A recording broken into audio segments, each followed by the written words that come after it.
Hello, we are the SpaceX fans and welcome to the SpaceX Show, the place where you can stay up to date with everything SpaceX. To kick off this video, we are taking a look at the upcoming launches on the SpaceXFans website. As you can see, we can expect GPS-free SV05 to launch tomorrow, Thursday 17th at 4:09 PM UTC or 12:09 PM EDT. In relation to this launch, there was an article posted. It says the next SpaceX launch will feature a milestone as the Pentagon is allowing Elon Musk's company to send a national security satellite to orbit with a reused rocket for the first time. NASA posted an article saying NASA and SpaceX have adjusted target launch and return dates for upcoming crew missions to and from the International Space Station based on visiting vehicle traffic. NASA's SpaceX Crew-Free mission now is targeting launch no earlier than Sunday, October 31st. Whilst not directly related to SpaceX, they could have a chance of launching even more astronaut missions.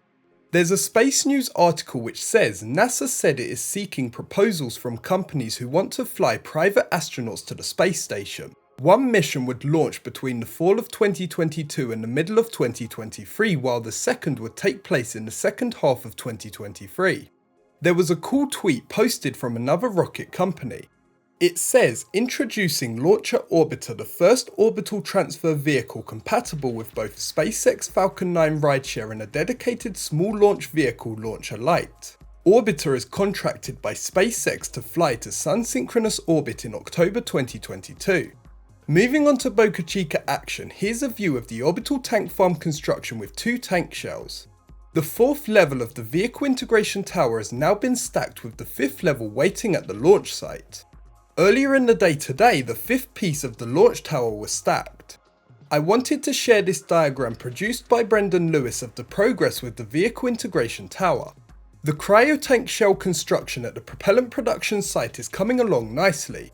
Along with another one being produced at the propellant production site, a new integration tower segment is being put together. The new transport mount in the production yard continues to be worked on. The orbital launch table is continuing to be worked on in the production yard also. Some other Boca Chica related information, someone posted a couple of tweets. The first says, just in, Cameron County District Attorney notifies SpaceX Boca Chica that unauthorized road closures and enforcement by contracted security officers may be in violation of state laws and including felonious impersonation of a public servant. Then the other tweet says, interesting note on page 2, the legal street sign Joanna Street has been covered by a sign that says Rocket Road. Elon Musk posted on Twitter with a cool video of the view from up at the top of the high bay. An unknown section with holes potentially for a booster was spotted in the yard. This upper bulkhead for a Super Heavy booster was spotted outside also. There was a video posted on Twitter of Gwynne Shotwell with an infographic in the background at the SpaceX Hawthorne headquarters. It says Gwynne Shotwell walking past an infographic of Starship Super Heavy's engine layouts and a countdown of 25 days at Hawthorne. Musk was asked on Twitter for Starlink launches using Starship, would LC-39A be the only option for these launches? All the current satellites are launched into a 53-degree inclined orbit. Can that orbit be launched into with Starship from Starbase, Texas? Can lower inclinations be used in the future? He responded with, after several successful launches, land overflight earlier in trajectory passes E-subsea safety threshold. That said, Starship will also launch from Cape long term.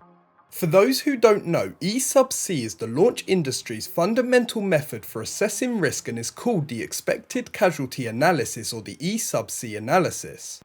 I previously reported on this, but back in December when SpaceX launched Starship SN8, they violated their FAA launch license.